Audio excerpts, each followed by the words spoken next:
I'm Jos DeBlok. I'm the CEO of a community nursing organization. It's called Buurtzorg in Holland. Buurtzorg is organized in a way that you can call it a network organization. So we have 550 teams, self-steering teams,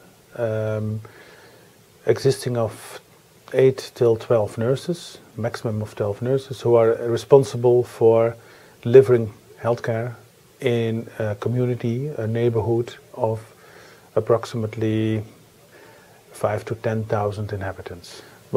I think what's quite special is that we don't have managers in our organization, so we have only a small back office of 25 people in a head office, and we have 15 coaches who are supporting the teams when they need it.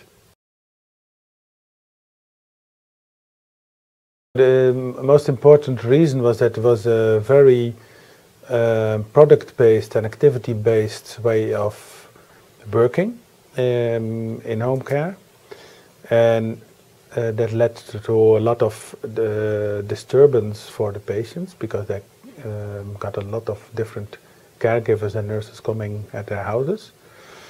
And for the nurses, it led to a very short, and a very not inspiring way of doing their work. So nurses were only doing nursing activities, and we see nursing as a process, as a relation with the patient, and doing all the activities which are needed to help the patient to help himself again.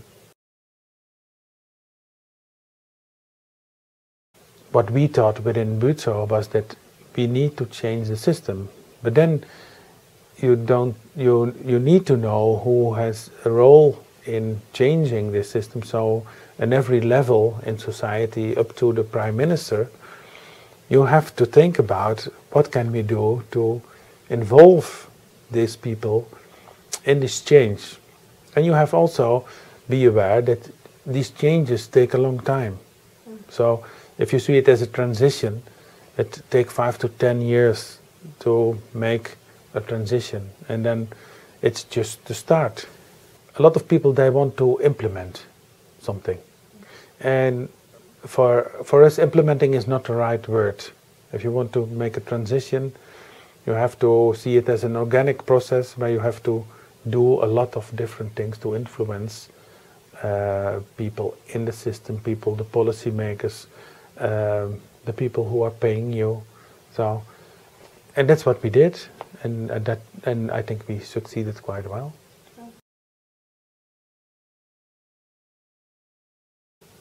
Since I was young, 14, 15 years, I like to reflect on things. So, and I just like to observe things, how things work. And I think I developed it during the years. And as a nurse, community nurse, you are observing all the time. So you're observing how a patient functions in her environment, in her system. So I think these qualities, you can also use them in this transition. But you need to reflect every time again on what's going on, what's working, who's responding in a positive way, who should you involve, and what's the effect of your own behavior. Because when you want something very strong, it can also have the effect that other people are disturbed, or they say, okay, we don't want to talk with you because you're very arrogant, or something like that. So I think as a person, and how people want to work with you depends on who you are and what you do.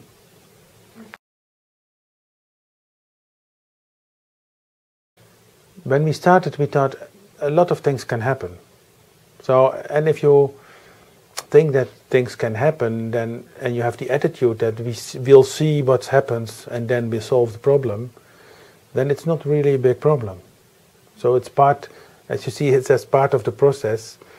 So, and I really like to find out what the possibilities are, the opportunities are, and as my mother says, for every problem there are 10 solutions. So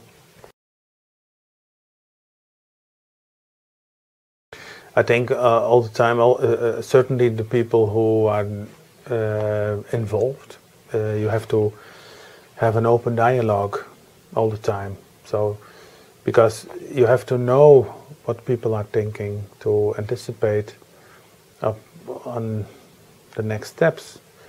If for example, with the nurses I work with, I have to know if they are satisfied with what we are doing. Because if they have other opinions or other ideas of what we are doing, then we lose them. So, and also in the environment, you don't have to agree with people, but you have to know what they're really saying and what their motives are. I think most important, in my opinion, is make it practical. So I hear a lot of people who want to change, but then it's abstract, and they don't. If it's abstract, you don't really know well what to do. So if you make it very practical, what kind of things do you want to change? How does it is in daily reality? So that's what we did with Buurtzorg. We said, okay, this is what it's like. So and then to get it work, we need to do this and this and this and this and this. So and then you can address the different activities, and then you can make it in practical process. So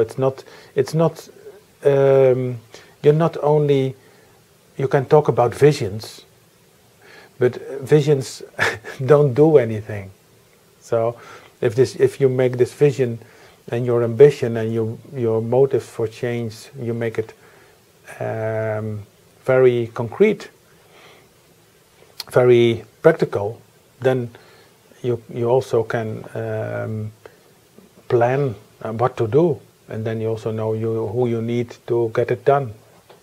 So that's, I think, most important advice.